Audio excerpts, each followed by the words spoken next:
இந்த தீவுல இருக்க எல்லா பென்குயின்ஸும் அவங்களுக்கு தேவையான உணவை அவங்களே எப்படி தேடிக்கிறாங்கன்னு சொல்லிட்டு ஒரு டெஸ்ட் ஒன்று வைக்கிறாங்க. அந்த டெஸ்ட் என்ன அப்படின்னா, இங்க இருக்க எல்லா பென்குயின்ஸும் கடலுக்குள்ள குதிச்சு ஆளுக்கு ஒரு மீனை பிடிச்சிட்டு வரணும். சோ அப்படி கடலுக்குள்ள எல்லா பென்குயின்ஸும் மீனை தேடிட்டு இருக்கும்போது இங்க நம்ம ஹீரோ பென்குயினும் மீனை தேடிட்டு இருக்கான். அப்படி தேடிட்டு இருக்கும்போது ஒரு பொண்ணை வந்து பாத்துறான். அவளை பார்த்த உடனே நம்ம ஆளுக்கு காதல் வந்துருச்சு. சரி, அவளை எப்படியாவது இம்ப்ரெஸ் பண்ணி கரெக்ட் பண்ணிடலாம்னு சொல்லிட்டு ஒரு மீனை பிடிச்சிட்டு போய் அவளுக்கு ப்ரப்போஸ் பண்ணலாம்னு சொல்லிட்டு கிட்ட போறான். அப்படி இவன் ப்ரப்போஸ் பண்ணும்போது அப்போ சடனா ஒரு பறவை வந்து இவன் வாயில அந்த மீனை புடிங்கிட்டு போயிருது. அவ்வளவுதான், வட போச்சு அப்படின்னு சொல்லிட்டு அன்னைக்கு நைட் அங்க இருக்க எல்லா பென்குயின்ஸும் அப்படியே பாட்டு பாடி அதுங்களோட திறமையை காட்டிட்டு இருக்குங்க. அப்படியே நம்ம ஹீரோவும் எப்படியாவது அவளை கரெக்ட் பண்ணணும்னு சொல்லிட்டு அவளை இம்ப்ரெஸ் பண்றதுக்காக ஒரு பாட்டு ஒண்ணு பாடுறான். ஆனா நம்மால் வாயில இருந்து பாட்டு ஒண்ணு வர மாட்டேங்குது, வெறும் காத்தும் சவுண்டும் மட்டும் தான் வருது. சோ இதை பார்த்துட்டு சுத்தி இருக்க எல்லா பென்குயின்ஸும் இவனை நல்லா கலாய்க்க ஆரம்பிச்சிடறானுங்க. அப்படி பயங்கரமா புள்ளி பண்ணிட்டு இருக்கும்போது இவனுங்களோட சேர்ந்துகிட்டு அந்த பொண்ணு வந்துட்டு இவனை கலாய்க்க ஆரம்பிச்சிடறா. ஏன்டா பாட்டு தான் உனக்கு பாட வர மாட்டேங்குது இல்ல, ஏன்டா அப்புறம் இப்படி லூஸ் மாதிரி பண்றக்க அப்படின்னு அந்த பொண்ணு சொல்லிருது. அவ்வளவுதான், இதை கேட்டதும் நம்ம ஆளுக்கு மனசு உடைஞ்சு போயிருது. உடனே ஒரு இடத்துக்கு தனியா கிளம்பி போய் அந்த பொண்ணு சொன்னதையே நினைச்சு ஃபீல் பண்ணிட்டு இருக்கான். சோ இப்படி இவன் தனியா இப்படி ஃபீல் பண்ணிட்டு இருக்கும்போது அப்ப இவன் இருக்க ஐஸ் கட்டியை பொளந்துக்கிட்டு ஒரு நீர்நாய் வெளியே வருது. அந்த நீர்நாய் வந்துட்டு பயங்கர பசியில இருக்கும் போல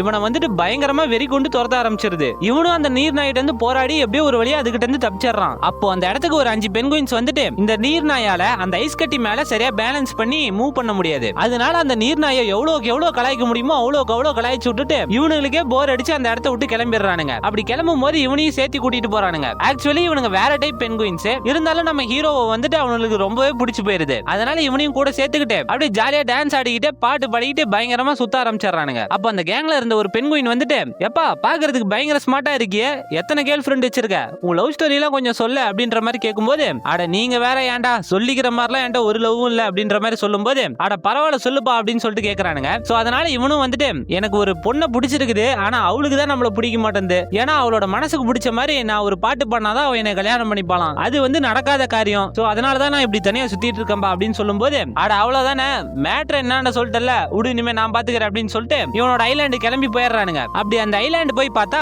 அங்க இருக்க எல்லா பென்குயின்ஸும் ஜாலியா வைப் பண்ணிட்டு பாட்டு பாடிட்டு இருக்குதுங்க. அப்ப நம்ம ஹீரோ வந்துட்டு மேல இருந்து அப்படியே ஒரு பயங்கரமான பாட்டு பாடிக்கிட்டே மாசா என்ட்ரி கொடுக்கறான். அவன் கூட 4 பென்குயின்ஸும் இவன் பாட்டு பாடுறதுக்கு ஏத்த மாதிரி அப்படியே டான்ஸ் ஆடிக்கிட்டே வருதுங்க. இத பார்த்த மத்த பென்குயின்ஸ் எல்லாம், எது இவனா, இவன் இப்படி பாட்டு பாடுறானா அப்படின்னு சொல்லிட்டு பயங்கர ஆச்சரியத்தோட பாக்குதுங்க. என்னன்னு பார்த்தா இவனுக்கு பின்னாடி இருக்க ஒரு பென்குயின் தான் பாட்டு பாடிட்டு இருக்கு. இங்க நம்ம ஹீரோவும் அவன் பாட்டு பாடுறதுக்கு ஏத்த மாதிரி வெறும் லிப்ஸையும் கையும் காலும் மட்டும் அசைச்சு ஆக்டிங் பண்ணிட்டு இருக்கான்.